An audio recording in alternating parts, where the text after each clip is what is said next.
ओम सत नमो जारीज गुरुजी कॉलेज बड़े बाबा दादा गुरु चैतन्य सिद्ध सदगुरु महायुग मत सेंद्रनाथ साहब कॉलेज चैतन्य सिद्ध सदगुरु शंभूजेती गुरु गोरक्षनाथ बाबा कॉलेज नवनाथ 84 डोका आदेशालक निरंजन आदेश।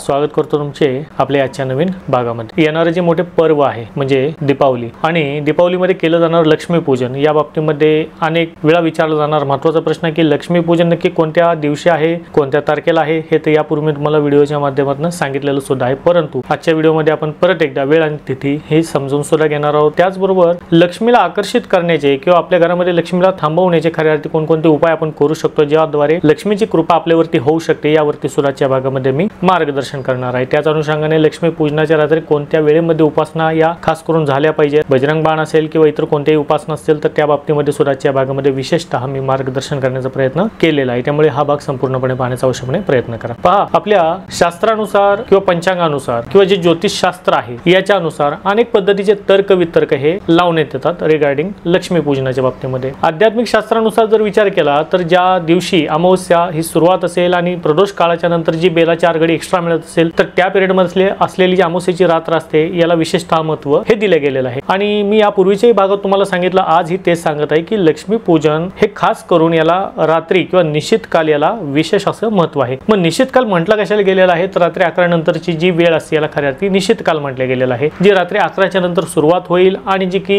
पहाटेची बेला सुरुवात होण्यापूर्वी जी असणार आहे तो हा मधला भाग म्हणजे निश्चित काल आहे। या निश्चित काल खंडामध्ये केलं जाणार लक्ष्मी पूजन आणि अमावस्येच्या रात्री मिश्रित असलेला निश्चित काल असलेलं लक्ष्मी पूजन हे विशेषतः फलदायी सुद्धा मानलं गेलेलं आहे, ते शास्त्रसंमत सुद्धा आहे। अनेक वेळा हा प्रश्न परत एकदा विचारण्यात येत आहे की लक्ष्मी पूजन 21 ला करायचं आहे की 20 तारखेला करायचं आहे। अनेक कॅलेंडर असेल किंवा पंचांग असेल याच्यामध्ये 21 तारखेला लक्ष्मी पूजन दाखवण्यात आलेलं आहे किंवा लक्ष्मी कुबेर पूजन याच्यामध्ये दर अमावस्या 21 तारखेला करावे असं सांगण्यात येत आहे, परंतु पहा यापूर्वीच्या व्हिडिओ प्रमाणे आजही मी ते सांगत आहे की लक्ष्मी पूजन हे खऱ्या अर्थी आपल्याला करायचं आहे दिनांक 20 तारखेच्या रात्री, कारण 20 तारखेला दुपारी अमावस्या ही सुरुवात होत आहे। अमावस्या तिथी ही दुपारी सुरुवात होत असल्यामुळे प्रदोष बेला आणि निश्चित काल एकत्र येत असल्यामुळे ही अमावस्या 20 तारखेच्याच रात्री आपल्याला खऱ्या अर्थी मिळणारी आहे, कारण 21 तारखेच्या रात्री जी आहे ती अमावस्या संपणारी आहे आणि साठी प्रतिपदाच्या भूमिकेच्या अनुषंगाने 21 ची रात्र ही असणार आहे। मग दीपावली, अमावस्या, निश्चित काल, बेला या सर्व गोष्टी पाहता आपल्याला खऱ्या अर्थी लक्ष्मी पूजन केले गेलं पाहिजे ते 20 तारखेच्याच रात्री। 20 तारखेला कधी तर रात्री 11 वाजल्याच्या नंतर आपण या लक्ष्मीचं पूजन करू शकतो, 12 सुद्धा लागणार आहे। त्यामुळे पहा मॅक्झिमम 11 नंतरची वेळ राहणार आहे, म्हणजे रात्री 11 नंतर जी वेळ चालू होईल ती लक्ष्मी पूजनासाठी यथोचित योग्य वेळ ही दिनांक 20 तारखेची ही असणार आहे। त्यामुळे जेवढे लक्ष्मी पूजन केले जातील, इव्हन मी नाथ शाबर सेवेकरी या आपल्या संपूर्ण परिवाराला मी आवाहन हे सुद्धा करीन की तुमच्या घरामध्ये होणारे सर्वच्या सर्व लक्ष्मी पूजनाचा विधी, लक्ष्मी पूजनाचं कार्य हे दिनांक 20 तारखेच्याच रात्री तुम्हाला करायचं आहे, रात्री 11च्या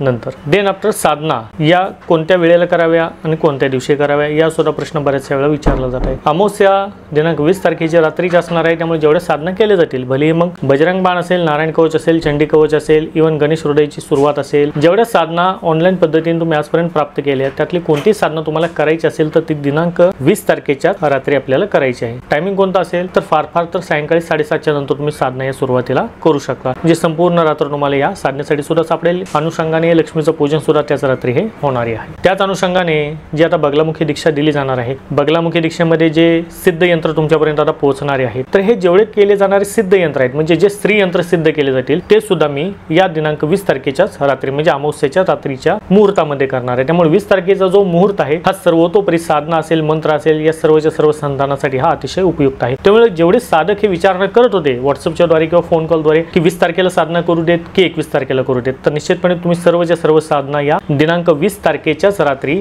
सायंकाळी 7:30च्या नंतर या सुरुवात करायची आहे। आता येऊयात आपण की लक्ष्मी प्राप्तीसाठी किंवा लक्ष्मीला आपल्या घरामध्ये थांबवण्यासाठी खऱ्या अर्थी उपाय कोणते केले गेले पाहिजे। सर्वप्रथम हे समजून घ्या की शास्त्रानुसार, आख्यानानुसार, ग्रंथांनुसार लक्ष्मी ही चंचल मानले गेलेली आहे। लक्ष्मी चंचल आहे किंवा लक्ष्मी एका जागी स्थिर निवास करत नाही, मग स्थिर निवास करते कुठे? खऱ्या अर्थी जर पाहिलं की लक्ष्मीचं जे वलय आहे, प्राप्तत्व आहे, हे खऱ्या अर्थी नारायणाच्या पूजनाच्या नुसार हे सुरुवात होते, नारायणाच्या जवळ लक्ष्मी ही सदैव राहते। आता याच्यामध्ये उपाय आपण कोणकोणते करू शकतो याकडे आपण वळूयात। पहा, सर्वप्रथम हे समजून घ्या की लक्ष्मीला सर्वात प्रिय काय आहे? लक्ष्मीला सर्वात प्रिय आहे स्वच्छता। जिथे स्वच्छता असते तिथे माता लक्ष्मी ही निश्चितपणे निवास करते। मग उपाय याच्यामध्ये केले काय पाहिजेत? सर्वप्रथम तर मी हे सांगेल की ज्या ठिकाणी तुम्ही वास्तव्यास आहात, ज्या ठिकाणी तुम्ही राहत आहात, तुमच्या घरामध्ये जिथे तुमचं घराचं देवघर असेल, ज्या ठिकाणी देवतांची स्थापना प्रतिष्ठापना असेल, संपूर्ण घर असेल, पहिली गोष्ट म्हणजे संपूर्ण घर हे तुम्ही आधी स्वच्छ करा। घरामध्ये कुठल्याही पद्धतीचा कूडा कचरा किंवा न वापरत असलेली कोणत्याही वस्तू किंवा न लागत असलेले कोणत्याही अडगळीच्या वस्तू, सामान, अशी कोणती अडगळीची जागा हे घरामध्ये ठेवू नका. संपूर्णपणे कानाकोपरा घराचा संपूर्णपणे स्वच्छ करण्याचा प्रयत्न अवश्यपणे आपल्याला लक्ष्मी पूजनाच्या पूर्वी हा करायचा आहे. जिथे जिथे जाळी लागली असेल, इव्हन आपला फॅन असेल घरामध्ये, अनेक वेळा आपण पाहतो की घराची जी कोपरे असतात, भिंती असतात, त्यामध्ये जाळी लागलेली असते किंवा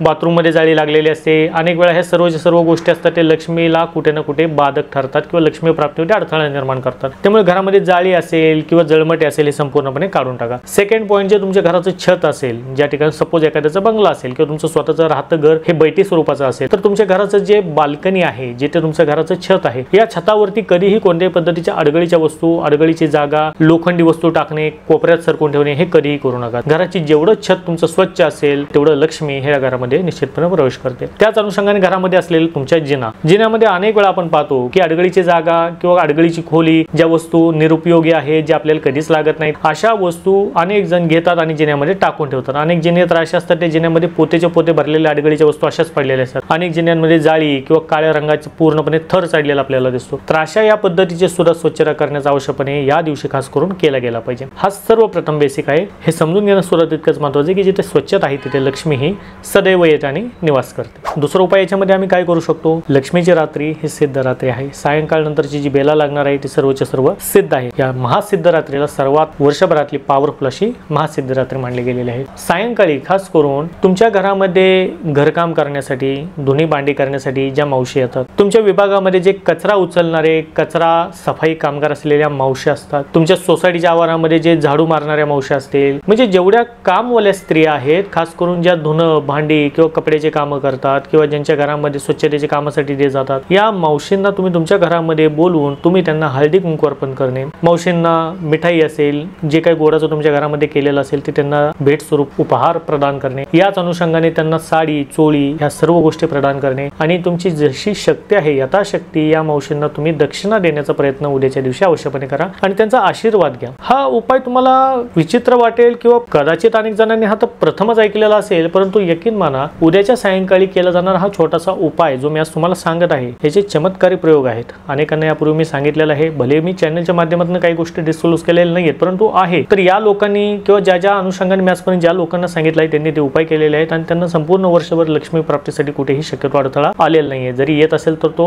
निश्चितपणे कोणत्या ना कोणत्या कारणास्तव हा दूर सुद्धा झालेला आहे. त्याला मुख्य रिझन हे सुद्धा आहे. ज्या अनुषंगाने नवरात्रीच्या या पर्व काळमध्ये, नवरात्रीमध्ये आपण कन्या पूजनाला विशेष महत्त्व देतो. कन्याचे पाद्य पूजन करणे, कन्या पूजन करणे याला जसं आपण विशेष महत्त्व देतो, विशेष महत्त्व या रात्री प्राप्त आहे नवरात्रीच्या. त्याच अनुषंगाने दिवाळीची जी लक्ष्मी पूजनाची सायंकाळची रात्री आहे, या बेलामध्ये केलं जाणारं जे स्त्रियांचं पूजन आहे, खास करून जे कामवाल्या मावशी, धुणं भांडी करणाऱ्या मावशी यांना तुम्ही केलं जाणारं पूजन असेल, त्यांना दिली जाणारी भेट स्वरूप उपहार असेल, वस्तू असेल, साडी चोळी असेल, दिली जाणारी कोणत्या पद्धतीची एक मदत स्वरूप दिली जाणारी कोणतीही रक्कम देणगी असेल, निश्चितपणे हा फरक पडताना आपल्याला दिसेल की लक्ष्मी प्राप्तीमध्ये तुमची येणारी व्यग्रता, अडथळे, बाधा हे दूर होतात. हा सर्वात मोठा उपाय आज मी तुम्हाला देत आहे. याच अनुषंगाने आता दुसरा उपाय काय आहे तो पण आपण पाहून घेऊयात. लक्ष्मी पूजनाची रात्री याला विशेष विधान हे रात्रीच्या समयाला, रात्रीच्या काळाला आहे. ज्या अर्थी शिवरात्रीची रात्री असते, शिवरात्रीच्या रात्री आपण जागरण करतो, त्याच अनुषंगाने महालक्ष्मीचं पूजन ज्या रात्री होतं त्या दिवाळीच्या रात्री, अमावस्येच्या रात्री जागरण करण्याला विशेष असे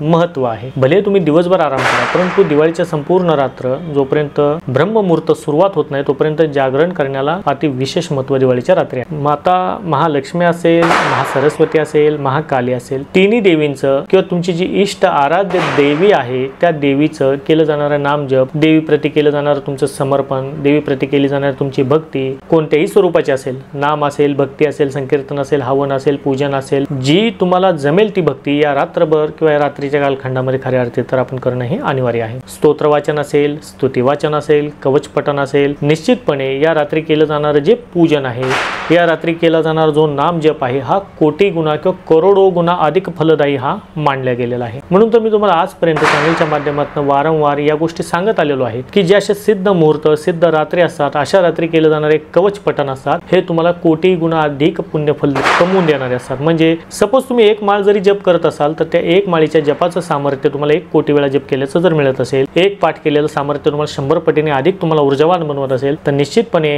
या रात्री तुम्ही जप असेल आणि कोणत्याही पद्धतीची देवीची स्तुती असेल, कवचात्मक कोणतेही पाठ असतील याला करण्याला विशेष असे महत्त्व या दिवाळीच्या रात्री आहे। या अनुषंगाने तुम्ही या सर्व गोष्टी या दिवाळीच्या रात्री करू शकता। ज्यांना मंत्र हा मिळालेला असेल किंवा ज्यांनी गुरुमंत्र अधिष्ठित तुमच्याकडे कोणते मंत्र असतील, इव्हन शाबर मंत्र असतील, तर त्याचं सुद्धा पुनश्चरण खास करून या दिवाळीच्या रात्री केलं तर त्याची ताकद, त्याची तुलना कोटी गुणा अधिक पुण्य फलदायी हे निश्चितपणे मानले गेलेले आहे। पहा, माता लक्ष्मी जशी चंचल आहे तर माता लक्ष्मी थांबते कुठे? ज्या घरामध्ये सुखदायक वातावरण आहे, ज्या घरामध्ये आनंद भरभरून ओसांडत आहे, ज्या घरामध्ये अनेक मुलं मुली स्त्रिया पुरुष हे एकत्रितपणे वाद्य गायन संगीत करत आहेत, काही खेळ खेळत आहेत, अशा घरांमध्ये सुद्धा लक्ष्मी ही थोड्या वेळासाठी कोणी नाही थांबते। क्षणमात्रासाठी कोणी ना ज्यावेळेस ती आपल्या घरामध्ये येते, हे आपल्या घरामध्ये येऊन फ्रॅक्शन ऑफ सेकंड कोणी ना तिचे पाय लागले पाहिजे, हा आपल्याला प्रयत्न इथे करायचा। मुळामध्ये लक्ष्मीचे पाय घराला लागणे याला सर्वात मोठा विधी किंवा महत्व हे निश्चितपणे आहे। हे सर्व तोपर्यंत तुम्ही आधी समजून घ्या। म्हणून तर हेच रिझन आहे की लक्ष्मीचे पाय लपवले जातात, लक्ष्मीचे पंजन लपवले जातात, लक्ष्मी घालत असलेले जोडवे असेल ते सुद्धा लपवले जातात। अनेक मंदिर किंवा अनेक देवीचे ठिकाण असे सुद्धा आहेत जे संपूर्ण वर्षातनं एक वेळेस व काही वेळेसाठीच लक्ष्मीच्या पायांचं दर्शन तुम्हाला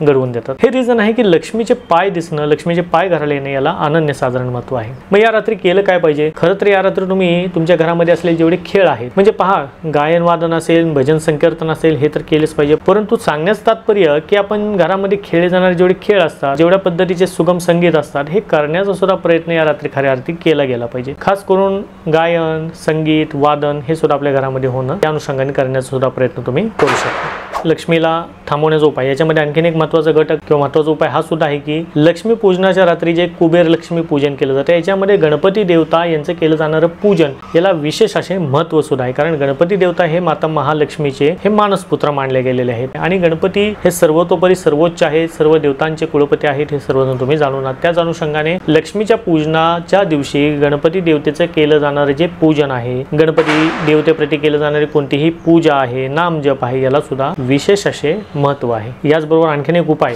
लक्ष्मीला जशी स्वच्छता प्रिय आहे त्याच अनुषंगाने सुगंधी वस्तू या सुद्धा लक्ष्मीला अत्यंत प्रिय आहे। याच्यामध्ये खास करून पानाचा विडा, घरामध्ये संपूर्ण घरामध्ये वापरले जाणारे सुगंधी अत्तरे, घराचे पडदे असेल, घरामध्ये असलेले भिंती असतील, याच्यामध्ये मारला जाणारा रूम फ्रेशनर असेल, घरामध्ये जेवढ्या जास्त प्रमाणामध्ये तुम्हाला झगमगाट करता येईल, जेवढ्या जास्त प्रमाणामध्ये तुम्हाला स्पार्क घरामध्ये ठेवता येईल तो जास्तीत जास्त ठेवणे, कुठे ना कुठे निश्चितपणे हे लक्ष्मीला आकर्षित करण्याचे मार्ग आहेत जे तुम्ही समजून घेत आहात। त्यामुळे हे सुद्धा तुम्ही गोष्टी अवश्यपणे करण्याचा प्रयत्न करा। त्यामुळे या रात्री जितक्या जास्त प्रमाणामध्ये स्वच्छ कपडे आणि स्वच्छता आपण अंगीकारली पाहिजे तेवढ्या प्रमाणामध्ये अंगीकार करून तुम्ही लक्ष्मी देवतेप्रती किंवा लक्ष्मी देवीप्रती केलं जाणारे तुमचं पूजन असेल, लक्ष्मी देवीप्रती केलेलं तुमचं कोणत्याही पद्धत समर्पण असेल, याला विशेष महत्व आहे। या अनुषंगाने ह्या उपायांद्वारे तुम्ही या सर्व गोष्टी करू शकता। याच अनुषंगाने घरामध्ये केशर याची तिजोरीमध्ये ठेवून त्याची स्थापना करणं याला सुद्धा विशेष महत्व आहे, किंवा केशर मिश्रित दूध याचा नैवेद्य लक्ष्मीला देणं याला सुद्धा विशेष महत्व आहे। त्यामुळे लक्ष्मी प्राप्तीच्या बाबतीमध्ये केले जाणारे जेवढे उपाय असतात, जेवढ्या साधना असतात, त्या सरस ठरतात या लक्ष्मी पूजनाच्या रात्री। कारण या दिवशी